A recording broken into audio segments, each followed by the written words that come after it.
ಭಾಗವಹಿಸ್ತಾರೆ. ಶೇಖರ್ ಸ್ವಾಮೀಜಿ ವಿರುದ್ಧ ಎಫ್ಐಆರ್ ಆಗಿರೋದು ದ್ವೇಷಪೂರಿತ ಅಂತ ಬಿಜೆಪಿ ಅವರು ಹೇಳ್ತಿದ್ದಾರೆ ಸರ್. ಈಗಿನ ಇದು ಸಂಬಂಧನ ಅದಕ್ಕೆ ಈ ಕಾನೂನು ಪ್ರಕಾರ ಕಾನೂನು ದೃಷ್ಟಿನಲ್ಲಿ ಏನು ಮಾಡಬೇಕು ಅದನ್ನು ಮಾಡ್ತಾರೆ ಅಷ್ಟೇ.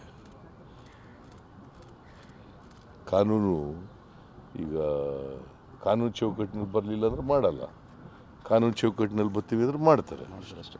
ಸರ್, ಸಮಾವೇಶದ ಬಗ್ಗೆ ಮಾತಾಡಿದ್ರೆ ಕುಮಾರಸ್ವಾಮಿ ಅವರು ಹಿಂದೆ JDS ಬಿಡುವಾಗ ಸಿದ್ದರಾಮಯ್ಯ ಅವರು ಹೇಗೆ ನಾಟಕ ಶುರು ಮಾಡಿದ್ರು, ಈಗ ಅದೇ ಥರ ಶುರು ಮಾಡಿದ್ದಾರೆ. ನಾನು ಬಿಡಲಿಲ್ಲ, ಎಕ್ಸ್ಪೆಲ್ ಮಾಡಿಬಿಟ್ರು ನನ್ನನ್ನು. ನೀವು ಅದನ್ನೇ ತಪ್ಪು ತಿಳ್ಕೊತೀರಿ. ಅಲ್ಲ, ಅವ್ರು ಹೇಳಿದ್ದು ನಾವು ಅವ್ರು ಹೇಳಿದ್ದು ಅವ್ರು ಸುಳ್ಳು ಹೇಳ್ತಾರೆ. ನಿಮಗೇನು ನಿಮ್ಮದೇನು ಹಾಗಾದ್ರೆ ವಾಟ್ ಈಸ್ ಯುವರ್ ರೋಲ್? ಅವ್ರು ಹೇಳೋದದ್ದು ನೀವು ಹೇಳೋದಾದರೆ ನಿಮ್ದೇನು ರೋಲು? ಮಾಧ್ಯಮ ಯಾಕಿರ್ಬೇಕು ಹಾಗಾದ್ರೆ? ಕೇಂದ್ರ ಮಂತ್ರಿ ನಾನು ಕೇಂದ್ರ ಮಂತ್ರಿ ಆಗ್ಬಿಟ್ರೆ ಸುಳ್ಳು ಹೇಳಿದ್ರೆ ಬರೀಬೇಕಾ? ಇಲ್ಲ ಸರ್, ನಾವು ಹಾಗೆ ಹೇಳ್ತಿಲ್ಲ ಸರ್. ಮತ್ತೆ ನೋಡ್ರಿ, I have been expelled from mister Deve Gowda. I have not left the party. ಇವತ್ತಾರು ತಿಳ್ಕೊಳ್ಳಿ ನೀವು. ಗೊತ್ತು ಸರ್, ಈ ವಿಚಾರ ಗೊತ್ತು ಸರ್. ಸ್ಪಷ್ಟವಾಗಿ ಇನ್ಮೇಲೆ ಪಕ್ಷ ಬಿಟ್ಟರು ಅದಕ್ಕೋಸ್ಕರ ಮಾಡಿದ್ರು ಆ ಥರ ಬರಿಬೇಡಿ, ಗೊತ್ತಾಯ್ತಾ? ನನ್ನನ್ನು ಎಕ್ಸ್ಪೆಲ್ ಮಾಡಿಬಿಟ್ರು. ಎಕ್ಸ್ಪೆಲ್ ಮಾಡಿದ್ಮೇಲೆ ನಾನು ಬೇರೆ ದಾರಿ ಇಲ್ಲದೇ ಅಹಿಂದ ಸಂಘಟನೆ ಮಾಡೋಕ್ಕೆ ಶುರು ಮಾಡಿದೆ. ಅಹಿಂದ ಸಮಾವೇಶಗಳನ್ನು ಮಾಡಿದೆ. ಹಾಸನದಲ್ಲೂ ಕೂಡ ಅಹಿಂದ ಸಮಾವೇಶ ಮಾಡಿದ್ದು. ಈಗ ಇದು ಮಾಡ್ತಾ ಇರ್ತಕ್ಕಂಥದ್ದು ಇವತ್ತು ಜನರಿಗೆ, ಇಡೀ ರಾಜ್ಯದ ಜನರಿಗೆ ಕೃತಜ್ಞತೆಗಳನ್ನು ಹೇಳಬೇಕು ಅಂತೇಳಿ ಪಕ್ಷ ಮತ್ತು ಸ್ವಾಭಿಮಾನಿಗಳ ಒಕ್ಕೂಟದಿಂದ ಏರ್ಪಡಿಸಿರ್ತಕ್ಕಂಥ ಸಮಾವೇಶ. ಇದು ಬರೀ ಸ್ವಾಭಿಮಾನಿಗಳ ಒಕ್ಕೂಟ ಅಲ್ಲ, ಇದು ಸರ್ಕಾರ ಮತ್ತು ಸ್ವಾಭಿಮಾನಿಗಳ, ಇದು ಕಾಂಗ್ರೆಸ್ ಪಕ್ಷ, ಪ್ರದೇಶ ಕಾಂಗ್ರೆಸ್ ಪಕ್ಷ ಮತ್ತು ಸ್ವಾಭಿಮಾನಿಗಳ ಒಕ್ಕೂಟ ಜಂಟಿ ಆಶ್ರಯದಲ್ಲಿ ನಡೀತಾ ಇರ್ತಕ್ಕಂಥದ್ದು.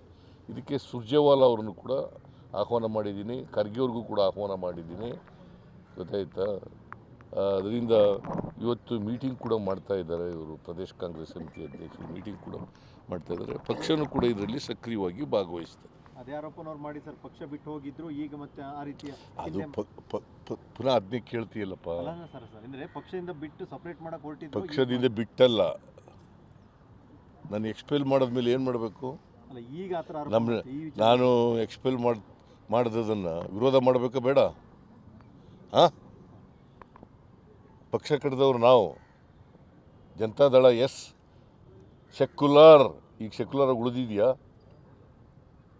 ಕೋಮುವಾದಿಗಳ ಜೊತೆ ಸೇರ್ಕೊಂಡ ಮೇಲೆ ಯಾವ ಸೆಕ್ಯುಲರ್ ಆಗಿದೆ ಅದು? ಹಾಂ, ವೇರ್ ಇಸ್ ದಿ ಸೆಕ್ಯುಲರಿಸಮ್?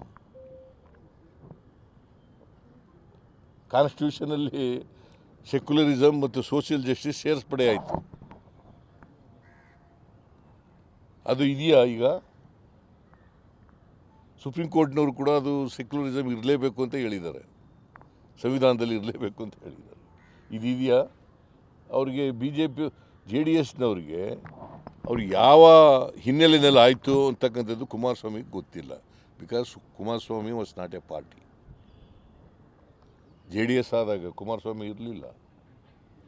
ನಾನು, ದೇವೇಗೌಡ, ಇಬ್ರಾಹಿಮು, ಸತೀಶ್ ಜಾರಕಿಹೊಳಿ, ಮಾದೇವಪ್ಪ, ವೆಂಕಟೇಶು, ಲಕ್ಷ್ಮೀ ಸಾಗರರು, ಇವರೆಲ್ಲ ಸೇರಿ ಮಾಡಿದ್ದು ಇದು. ದೇವೇಗೌಡರು, ಕೋರ್ಸ್ ದೇವೇಗೌಡರು ಇದ್ರು, ಅವ್ರು ನ್ಯಾಷನಲ್ ಪ್ರೆಸಿಡೆಂಟ್ ಆದರು, ನಾವು ಸ್ಟೇಟ್ ಪ್ರೆಸಿಡೆಂಟ್ ಆದರು. ಆ ಕುಮಾರಸ್ವಾಮಿ ಇದ್ರ? ಸುಮ್ಮನೆ ಗೊತ್ತಿರೋ ಇತಿಹಾಸ ಗೊತ್ತಿರಲ್ಲ, ಏನೋ ಮಾತಾಡೋದು.